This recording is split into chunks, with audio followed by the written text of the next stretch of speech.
As I've said, India and the government of India needs to take this matter with the utmost seriousness. We are doing that. We are not looking to provoke or escalate. We are simply laying out the facts as we understand them, and we want to work with the government of India to lay everything clear and to ensure that there is proper process. One of the things that is so important today is that India and the government of India takes seriously this matter. It is extremely serious, and it has far-reaching consequences in international law and otherwise. Canada के नागरिक और खालिस्तानी नेता हरदीप सिंह निज्जर की हत्या के मामले में Canada की ओर से भारत पर आरोप लगाने के बाद से दोनों देशों के बीच दरार बढ़ती जा रही है। भारत ने कनाडा की तरफ से लगाए गए सभी आरोपों को खारिज कर दिया है। विदेश मंत्रालय ने कहा, कनाडा के सभी आरोप बेतुके हैं। इसी तरह के आरोप कनाडाई प्रधानमंत्री ने हमारे पीएम मोदी के सामने भी रखे थे और उन्हें पूरी तरह से खारिज कर दिया गया था। No, let me clarify. No specific information has been shared by Canada on this case, either then or before or after.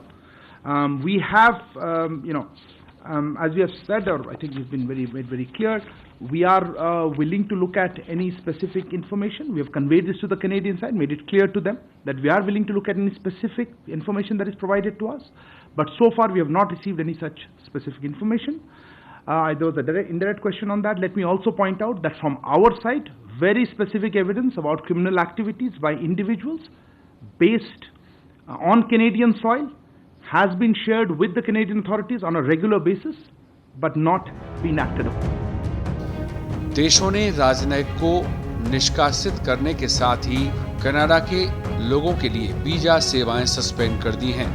इससे पहले कनाडा ने अपने नागरिकों को भारत के कुछ खास हिस्सों में न जाने के लिए एडवाइजरी जारी की। बुधवार को भारत ने भी इसी तरह की एडवाइजरी जारी कर दी। होगा कि हमारे जो कनाडा में हाई कमिश्नर और कॉन्सुलेट्स हैं उनको किस तरह के सिक्योरिटी थ्रेट्स वो फेस कर रहे हैं उसको आप जानते हैं। इससे उनका जो सामान्य कामकाज होता है उसमें बाधा पड़ी है, उसमें डिसरप्शन आई है। इसीलिए हमारी हाई कमीशन और कॉन्सुलेट्स अब टेम्पररीली वीज़ा एप्लीकेशंस नहीं प्रोवाइड कर पा रही हैं। हम इस सिचुएशन को रेगुलर बेसिस पे रिव्यू करते रहेंगे, इसकी समीक्षा होती रहेगी। पर अभी के लिए ये सिक्योरिटी सिचुएशन जो कनाडा में और कैनेडियन गवर्नमेंट की इनएक्शन से रहा है, उसके लिए हम इसको अस्थायी रूप में हम इसको वीज़ा आवेदन का जो प्रोसेस है उसमें बाधा पड़ रही है और इसीलिए हमने उसको अभी उसको स्टॉप कर रखा है। दूसरी तरफ बुधवार को खालिस्तानी आतंकी गुरपतवंत सिंह पन्नू ने कनाडा में रह रहे हिंदुओं को देश छोड़ने की धमकी दी थी। इस पर कनाडाई हिंदुओं ने जस्टिन ट्रूडो सरकार को चिट्ठी लिखी है।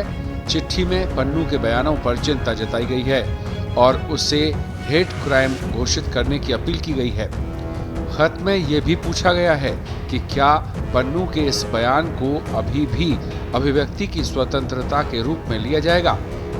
दरअसल ऑपरेशन ब्लू स्टार की 39वीं वर्षगांठ से कुछ दिन पहले खालिस्तान समर्थकों ने जून में ही ब्रैम्पटन शहर में परेड निकाली थी, जो इंदिरा गांधी की हत्या का महिमा मंडन करने वाली झांकी थी।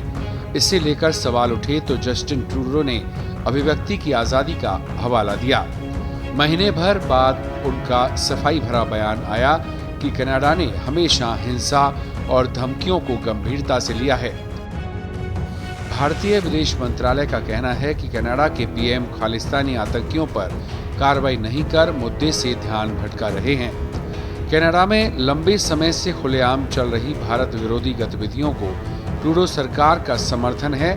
अब देखना यह है कि निज्जर की हत्या के आरोपों के समर्थन में कनाडा क्या सबूत पेश करता है। इस पर भारत सहित पूरी दुनिया की नजर है।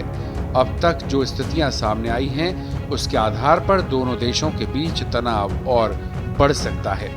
इस बात की भी आशंका है कि अन्य पश्चिमी देशों की सरकारों के साथ भारत के संबंधों पर भी इसका प्रभाव पड़े। ब्यूरो रिपोर्ट, पत्रिका टीवी।